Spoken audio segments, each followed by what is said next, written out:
Кыргыз Республикасынын Жогорку Кеңешинин депутаты Каныбек Иманалиевдин Чыңгыз Айтматовдун 90 жылдыгына арналган илимий практикалык конференцияда сүйлөгөн сөзү. Айтматовдун 12 керемети. Биринчиси, башкы каармандары тарыхый инсандар эмес, карапайым адамдар. Танабай, Сейде, Дүйшөн, Эдигей, Казангап, Арсен жана башкалар, алар биздин арабызда эле анчейин балким билинбей жүргөн каармандар. Бирок адам баласы сынала турган учурга келгенде алар абийир, намыс жана бийик адамдык касиеттерин көрсөтүп, адам деген улуатты бийик туткан инсандар болуп чыга келишет. Чыңгыз Айтматов улуу сүрөткер катары көпчүлүк баамдай билбеген жагдайда жөнөкөй адамдагы улуу сапаттарды таба билген. Анын айрым адабий каармандары кандайдыр бир деңгээлде тарыхый каармандардай таасирге ээ. Башкача айтканда, Айтматов айылдык карапайым кыргыздардан дүйнө тааныган кыргыздарды жаратты. Маселен, Танабай менен Толгунай эне. Экинчиси, Чыңгыз Айтматовдун көрөгөчтүгү СССРдин 70 жылдык адабиятында социалисттик реализм принцибине таянып, не деген гана поэзиялар, прозалар жазылбады.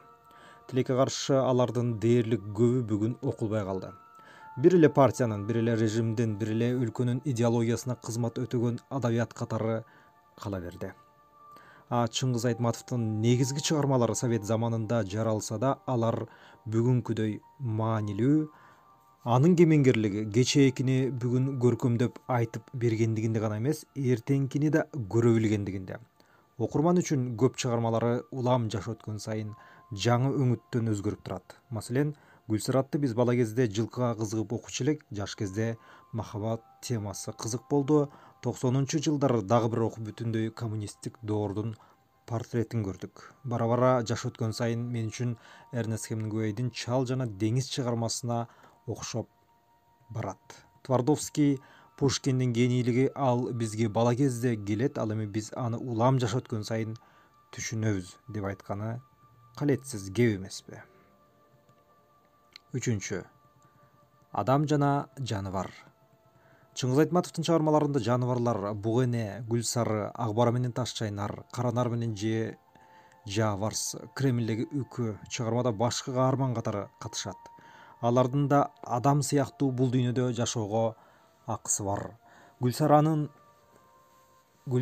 өмүрү бүткүлдөй бир коммунисттик доордун өмүрү. Акбара менен Таш чайнардын өчү табияттын өчү. Буг эненин баланы сактап калышы адамзаттын табияттан көз каранды экендиги. Ал эми Дөнөнбай ак куштун чакырыгы жети атаңды биле жүр дегени, энебейиштин тикен зым менен курчалганы советтик системанын кудайсыз кылгандыгы. Акбара менен Таш чайнар же кечээки эле Жааварс аркылуу не бир терең жана эскертүү коңгуроосу угулуп жатпайбы?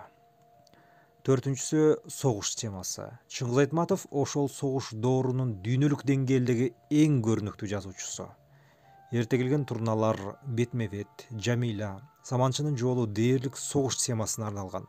Бирок ал согуштун жексурлугун согуш талаасындагы кырчылдашкан салгылашуу менен эмес, бир октун үнү кулбаган тылдагы адамдын гана трагедиясы аркылуу укмуштай көркөм айтып бере алган. Бир эле маселен Толгунай эненин монологу бул Шекспирдик деңгээлдеги улуу трагедия. Эң кызыктуу парадокс. Дүйнөдө Чыңгыз Айтматовдун эң көп окуган эл немиси эли Жамиля китеби эле 37 жолу кайра-кайра жарык көргөн. Бешинчиси, географиялык чексиздиги. Чыңгыз Айтматовдун чыгармалары Таластын шекер айылынан башталып, Кыргыздын тоо ташын аралап өтүп, Казактын улуу талаасын Сарыөзөктү аралап, Орусиянын унутта калган түндүк элдеринде, Охот деңизинде, Москвада, Кремльде, Германиянын шаары Гейдельбергте, океандын үстүндө, аягы келип космосто уланат. Айтматовдун чыгармаларында Азиянын тоо талаалары менен Европанын шаарлары кошо камтылган. Окуя бирде арабада өтсө, бирде поездде, бирде самолетто өтөт. Адамдан адамзатка, буг энеден Иисус Христоско, Шекспирден космоска чейинки аралыкты камтый алган Айтматовдун кемеңгерлигине дагы бир жолу таң бересиң. Чыңгыз Айтматов планетардык масштабка жетишкен, өзгөчөлүгү мына ушунда болсо керек. Алтынчысы миф жана реалдык жашоо. Чыңгыз Айтматовдун чыгармалары Ак кемедеги буга эне жомогунан башталып, Найман эне, Жетөө жана Бирөө грузин легендасы менен уланып, акыркы Сардалызга чейин улам бир чыгармада улам жаңы икая толукталып, коштоп, параллелдүүлүк өркүндөп жүрүп отурат. Жомок менен реалдуу турмуш өзөңгүлөшү жүрөт. Айрыкча кылым картары бир күн чыгармасындагы Понтий Пилатка байланышкан окуялар же болбосо Чыңгыз хандын ак булуту же башкача айтканда икая, баян же притча бу чыныгы жашоонун балалык аруу кези сыяктуу туюлат. Ошондой эле каармандар бүгүнкү жашообузда биз менен бирге жүрүшөт. Жомок жаралгандан бери не бир кылымдар өттү, не деген цивилизациялар өзгөрүп, не деген технологиялар революция болду. А бирок адамгерчилик революциясы боло элек, тескерисинче артка кеткен жокпузбу? Жетинчиси сүйүү темасы. Чыңгыз Айтматовдун чыгармаларындагы өзгөчө жалындаган тема бул албетте сүйүү темасы. Жөнөкөй адамдардын сүйүүсүндөгү улуу жана аруу сезимдер, Асел менен Ильяс, Мырзагүл менен Султанмурат, Данияр менен Жамиля, Раймалы менен Бегимай, Эрдене менен Догулан же өтө этият, эч бир кол тийелек бийиктеги гүл сымак булган элек Танабай менен Бүбүжандын, Эдигей менен Зарипанын мамилеси не деген керемет сезимдер. Махабат темасы адамды адам кылып турган эң бийик аруу сезим катары сүрөттөлөт. Азыркыдай жеңил шоу сүйүү улуу жазуучу үчүн жат тема. Адамды сүйүү бул жашоону, табиятты, сулуулукту, өмүрдү сүйүү касиети менен бийиктеп отурат. Сегизинчиси адеп ахлак темасы же жан дүйнө экологиясы. Айрыкча Момунчал менен Бала, Дүйшөн менен Танабай, Толгунай Арган Карыя менен Эдигей, Сейит менен Сейде, Казангап менен Арсен, Бостон менен Абдикалистратов, Филафей адамды адам бойдон калууга үндөп турган каармандар. Ошол эле учурда Ороскул, Базарбай, Сабитжан, Эрташ Курчал, Ташчайнарсыз аталган чыгармаларды элестетүү мүмкүн эмес. Ак менен кара, күн менен түн, сүйүү менен жек көрүү, гүлүк менен кашаң, бала менен чал же эне. Айтматовдук темада дайыма эриш аркак кездешет, дал турмуштун өзүндөй болуп. Демек, эңириде биз адамбыз, адамзатпыз. Адамзаттын эң улуу озуйпасы укумдан тукумга тирүүлүктү сактап калуу. Саманчынын жолундагы же деңиз бойлой жорткон Ала дөбөт чыгармаларынын финалы баланын аман калышы менен аяктайт. Демек, улуу тирлик көчү уланып жатат деген геп го. Айтматовдун ар бир чыгармасында өмүрдүн кереметтигин даңазалоо менен бирге адамдар адамдыктан кетпегиле деп көр дүйнөдөн жан дүйнөнүн бийик экендигин айтып, маңкурт болуудан сактап калууга чакырык жана жамандык кылба, адам бол, уурулук кылба, ушак айтпа деген осуяты биздин кулагыбызга коңгуроо сымак угулуп тургандай. Адамдын жана адамзаттын жашоодогу парзы эмне деген суроого жооп издейт. Айрыкча соңку тоолоргулаганда чыгармасындагы өлтүрбө деген сөз диний китептердеги насаат кеп сыяктуу туюлат. Тогузунчу, эки тилде жазган залкар жазуучу. СССР убагында өз эне тилинде жана орус тилинде эки бирдей жазган Быков, Друце, Ибрагимбеков, Пулатов сыяктуу акын жазуучулар өтө сейрек болгон. Айтматов өзү теги кыргыз болуп туруп, орус тилинде Достоевскийдин деңгээлинде жаза билгендиги көп орус интеллектуалдарын тамшандырган. Манастын тили менен орустун тилин бирдей билген балким Айтматов жалгыз кыргыз болсо керек. Кыргыз жана орус тили Чыңгыз Айтматов чыгармаларын бийиктикке көкөлөткөн эки канат сыяктуу. Эки тилде бийик чеберчиликте жаза билген залкар талант. Чыңгыз Айтматов өз чыгармалары менен кыргыз тилинин эбегейсиз көркөм тил экендигин ачып берди. Балким көпчүлүк баамдай бербесе керек, 1980-жылдары руханият, инсан жана маңкурт деген сөздөр көбүн эсе Чыңгыз Айтматов аркылуу таркаган. Айрыкча маңкурт бүгүнкү күндө орус, англис, немис, кытай, араб жана башка дүйнөлүк тилдерде котормосу жок маңкурт эле болуп которулат. Анын чыгармалары карапайым адам менен академикке бирдей түшүнүктүү. Чыңгыз Айтматов ал кездеги Новый мир журналынын башкы редактору Александр Твардовскийди өтө сыйлап, ал эми улуу жазуучу Достоевскийдин чыгармачылыгын эң бийик баалаган. Онунчусу, кыргыздын жан дүйнөсүн ачып берген улутман сүрөткер. Мисалы, Танабай бир эле кыргызга эмес, башка улуттагыларга да бирдей жөп-жөнөкөй түшүнүктүү. Танабай, Толгунай, Момунчал, Эдигей, Дүйшөн булар кыргыздын жан дүйнөсүн ачкан таасын образдар.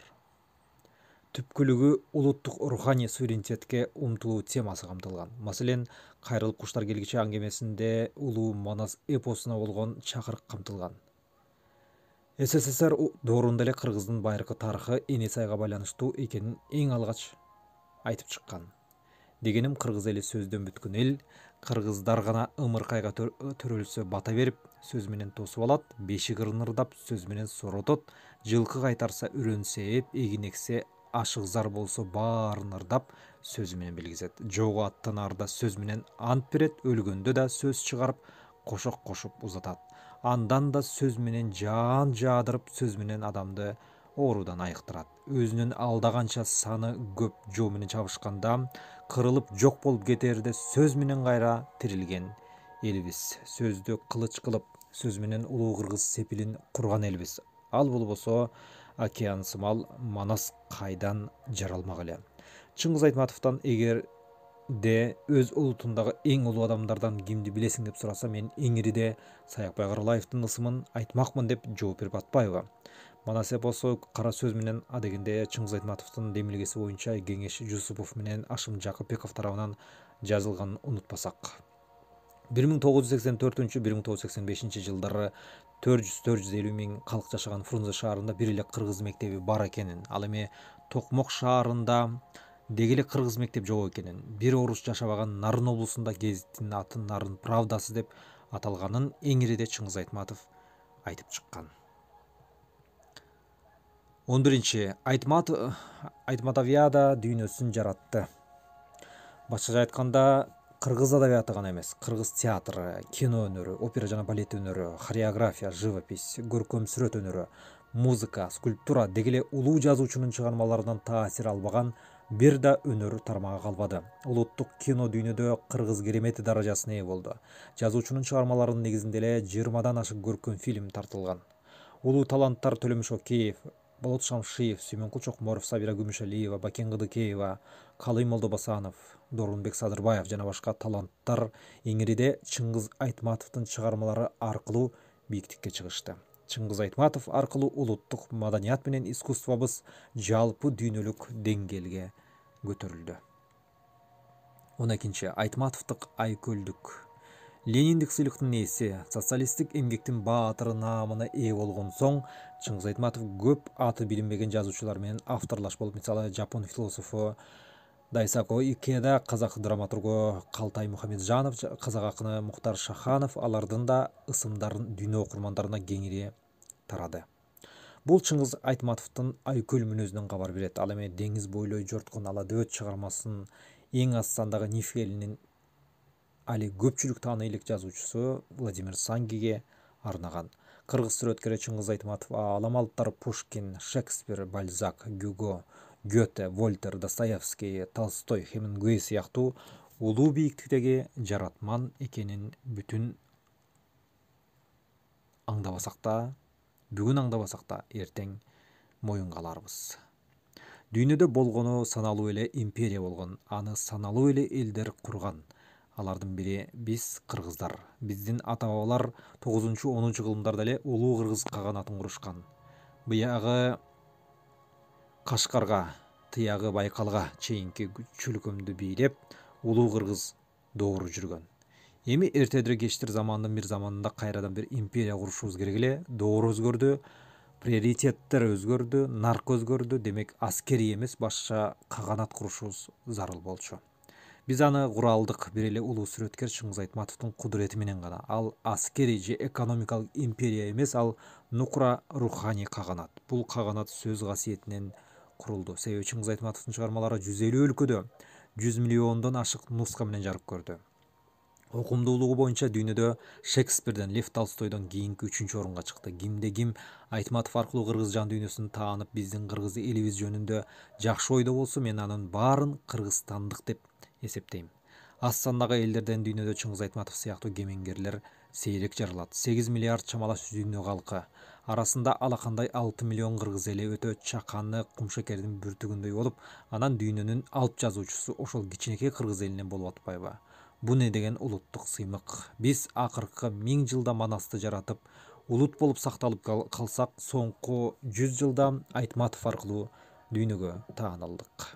Кыргыздын жери керемет, тарыхы керемет, тоосу керемет, суусу керемет, Манас менен Айтматова керемет. Ушул кереметтерди бийик тутуп, Айтматов менен Манасты окуган сайын улам арууланып, кыргыз экенибизге моокумубуз канбай, улуттук намысты туу кылып, өмүр көчүн улай берели, ардактуу мекендештер.